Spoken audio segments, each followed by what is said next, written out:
Video games, movies, TV shows, all costing millions and millions of dollars, keep failing. And failing is an interesting term because it means different things to different people. The Acolyte cost $200 million and no one watched it, deeming it a failure. Alan Wake 2 cost $75 million and still hasn't generated royalties. Commentators online call it a failure, but producer Remedy disagrees, saying the game has legs and they're expecting profit generation soon. So it's hard to define what failure actually is. What quantifies a product's failure when you have three segments of people trying to label their claim? Why do video games keep failing?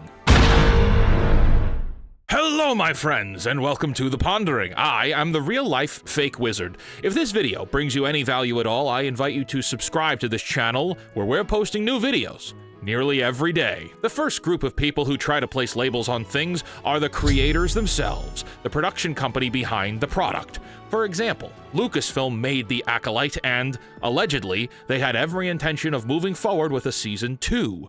It was a higher-level management decision at Disney when they stepped in and canceled the show.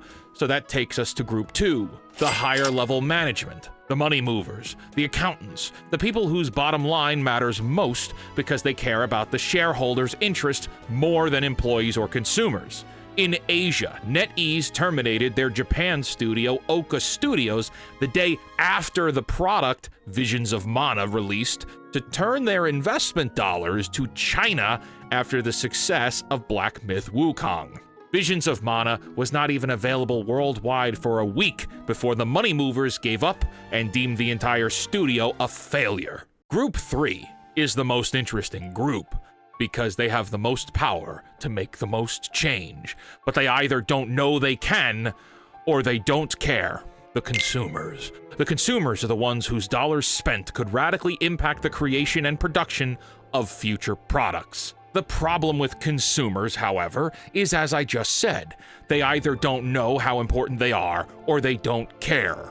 When a company makes something like Suicide Squad Kill the Justice League, which features playing as offensive, malevolent supervillains and slaughtering bastardized beloved legacy characters, no one bought it, losing Warner Brothers and creator Rocksteady hundreds of millions of dollars. The choice to not buy the game was surely from an apathetic standpoint.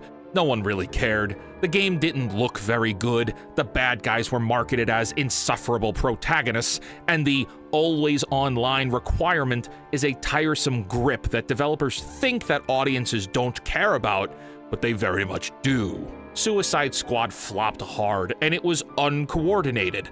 Everyone, universally, on their own, didn't buy it. Same with Concord on PlayStation. Customers either didn't hear about it due to the god-awful marketing it had, or just didn't care, and universally, no one bought it. The financial failure of these two games is continuing to rebound through the marketplace. Groups 1 and 2 I spoke about earlier are seeing that buyers are universally and uncoordinatedly rejecting their products, resulting in millions of dollars in losses, and these groups have to make a choice. Either they double down on the path they started on and hope for the best, or change direction in attempts to win back customers. For example, Star Wars Outlaws, a AAA Ubisoft title, allowed players to live out the stories of a scoundrel in the Star Wars world during the reign of the Empire, at a time when the Star Wars brand is heavily damaged. The game dramatically underperformed, selling only 1 million copies worldwide in the first month.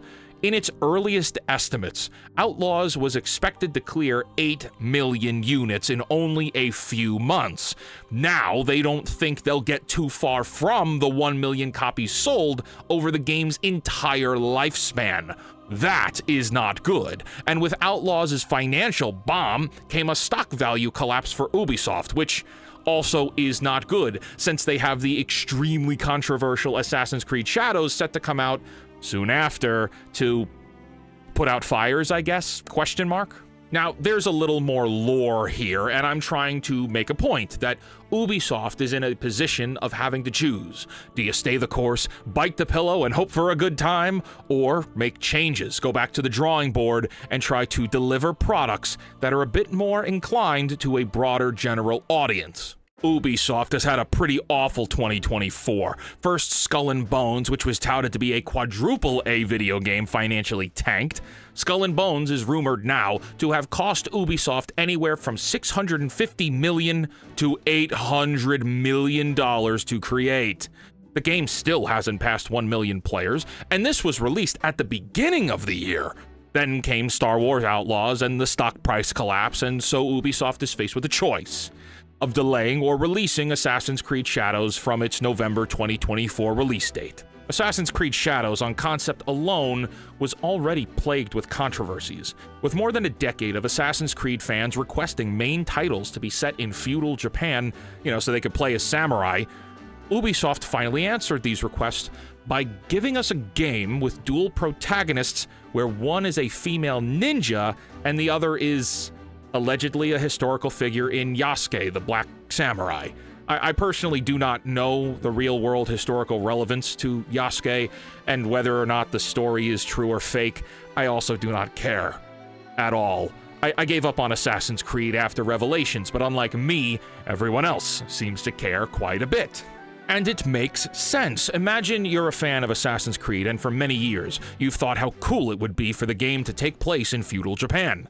That's cool. That's really unique, to be able to play the game as a Japanese dude in Japan at the height of samurai culture.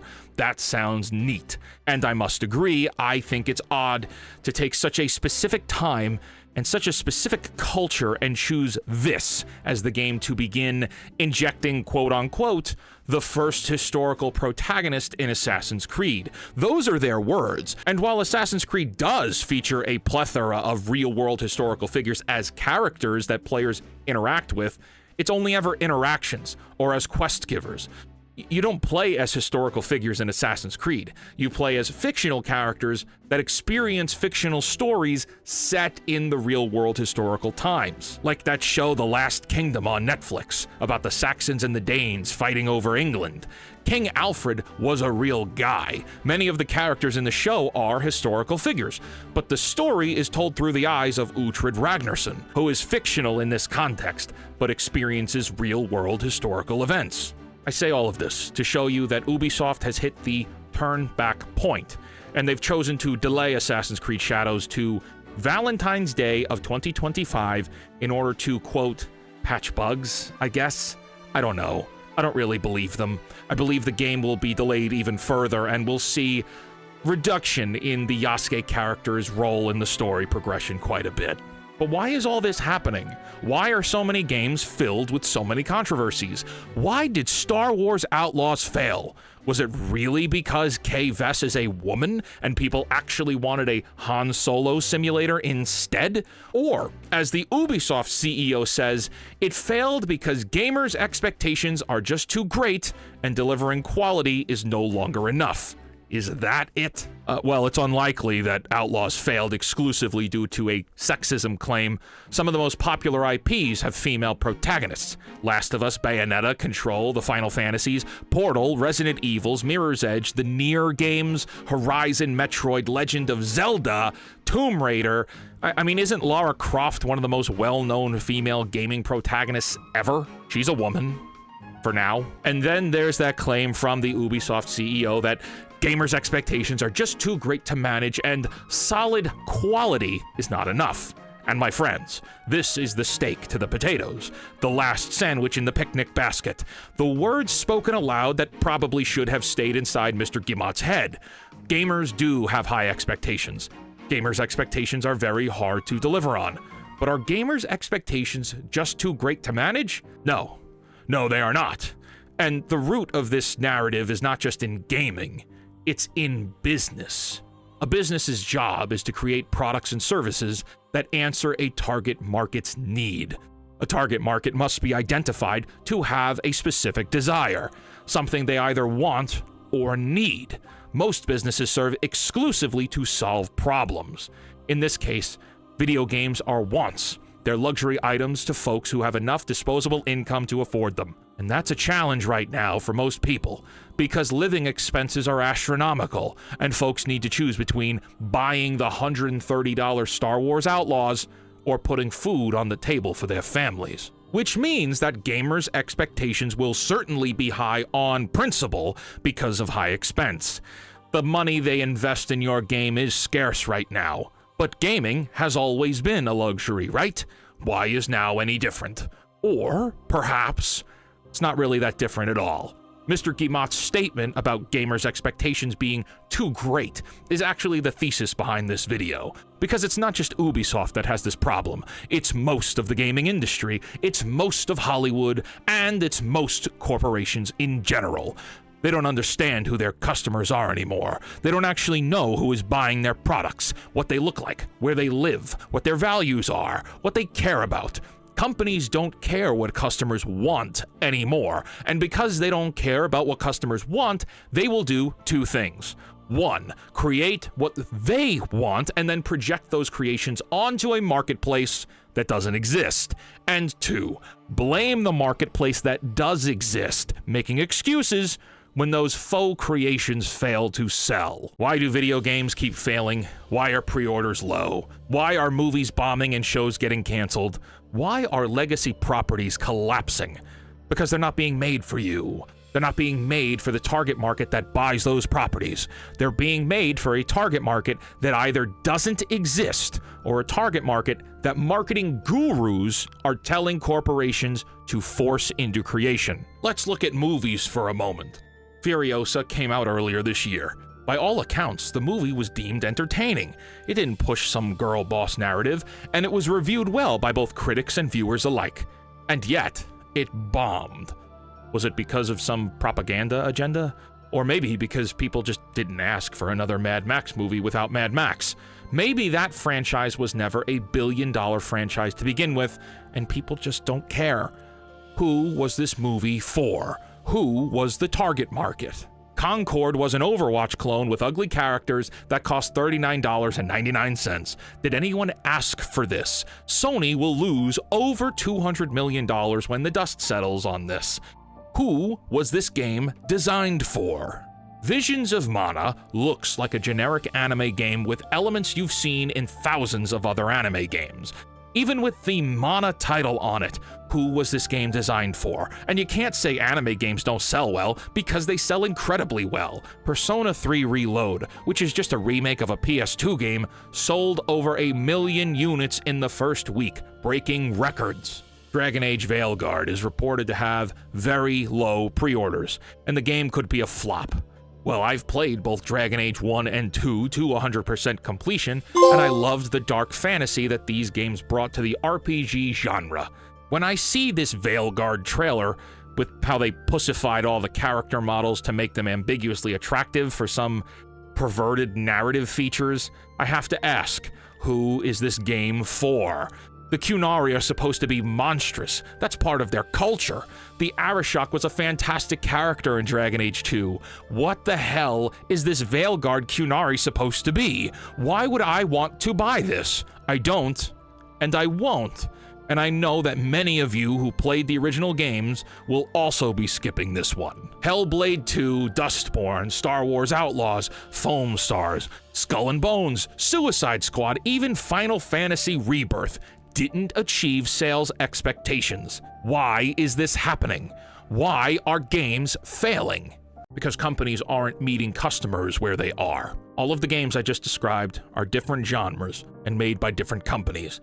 The direct catalyst to why one game fails might be different for why another game fails, and yet there is still one foundational issue attached to each of these games' underperformance. Corporations aren't listening to customers anymore. At the beginning of this video, I said that there are 3 groups of people who get to claim that products are failures.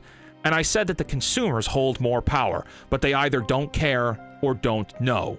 If you, and just you, who are watching this video choose actively to care and choose to be more informed about the companies that make the products you buy, You control the conversation. You decide what fails and succeeds. If you yourself, standing alone, remain informed about the dealings and projections that companies put onto the marketplace, and you choose willingly to refrain from buying products that don't line up with your ideals, you win. Even if you stand alone. And even if it's just you, not boycotting. Don't call for a boycott. Boycotts don't work. Because inside of the organization of it all, you create internal stupid politics and people try to grab up fake power that's not real. Don't boycott. Just stop buying. Tell your friends. Tell your family. But just stop buying products that don't align with you. If BioWare wants to make Dragon Age 4 a power fantasy simulation where you can sleep with all your companions and it's just some sex generator, that's fine. I'm not interested. I just won't buy it. And I won't buy anything else BioWare either, because they're not making games for me. Baldur's Gate 3 had a lot of perverted sex features to it, but those were complementary to well-written and compelling storylines. Dragon Age 1 and 2 had romance options, but they served complementary and entirely skippable options to relationships you developed with the supporting characters. Everything about the marketing for Dragon Age Veilguard is pushing this narrative that, unlike Baldur's Gate 3, which was story first, perversions later, Veilguard is perversions now, story never. Why do video games keep failing? Because people are choosing to inadvertently speak with their wallets. People are choosing, unconsciously almost, to stop wasting their time on products and companies that don't give a damn about them. And if you're anything like me, you are sick and tired of uninspired products that squander legacy properties designed by hate-filled narcissistic young people with no more life experience than a liberal arts degree and a minor in interpretive dance, who pick their nose, show it to you, and call it gold. Financed by companies who think they can tell you what to think and how to feel, and also want to take away your ability to actually own any form of the media they create. And if you want them to change, if you want them to change how they make their games, stop buying them. Choose actively to stop buying, even if it's just you, and even if you stand alone. Because corporations only have as much power as you finance them to have. My friends, I want to thank you for joining me for this Pondering special. If you would please like the video. If you're new here and want to see more from me, subscribe to the channel. And until next time, create, innovate, inspire. May the contrived thread of destiny from the acolyte be with you. And for the love of God, cancel Disney+. Take care.